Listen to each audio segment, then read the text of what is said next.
تحریک انصاف کے بانی عمران خان نے حکومت کو بند گلی میں لا کھڑا کیا ہے۔ تیسرا دور شروع ہونے والا ہے حکومت اور پی ٹی آئی کے مابین مذاکرات کا۔ تیسرا دور شروع ہوگا کل۔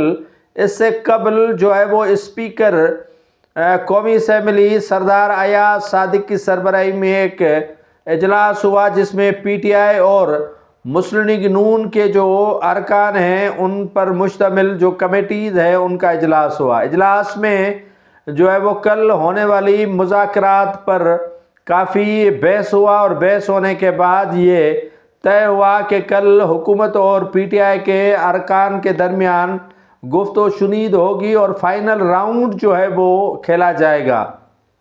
پی ٹی آئی جو اپنے مطالبات کئی ان کے مطالبات ہیں، ان میں سر فہرست مطالبہ یہ ہے کہ جو 8 فروری کو دھاندلی ہوئی تھی یا ریگنگ کے حوالے سے تحفظات ہیں، ان کے لیے کمیشن بنائی جائے۔ کمیشن اگر نہیں بنائی جائے گی تو پھر گفت و شنید آگے نہیں جائے گی۔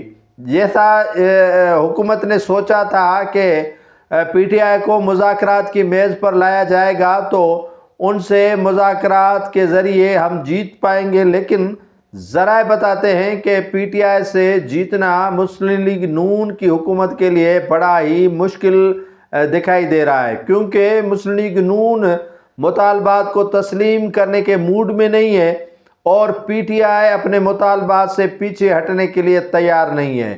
دونوں کے مابین جو ثالثی کا کردار ہے وہ دکھائی نہیں دے رہا ہے۔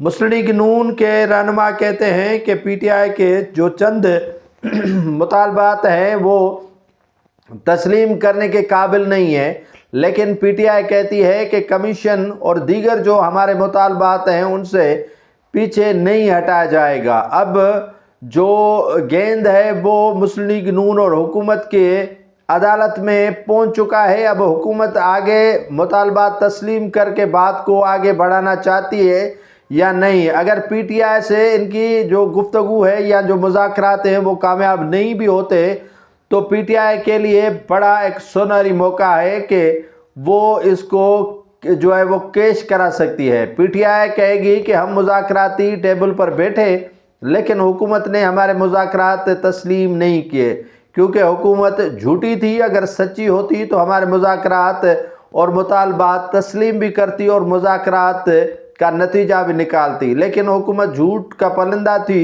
اسی لیے ہمارے مذاکرات ان کے ساتھ کامیاب نہیں ہوئے۔ تو اسی طرح جو اشخاص کہتے تھے کہ پی ٹی آئی کے بانی عمران خان سیاست میں جو ہے وہ بلکڑ ہیں یا سیاست میں نئے ہیں اور اسے سیاست کے داؤ پیچ کا پتہ نہیں، تو ان کے لیے یہ کافی ہے کہ حکومت کو اس جگہ پہ لا کھڑا کیا ہے جہاں پر آگے آگ ہے اور پیچھے پانی ہے۔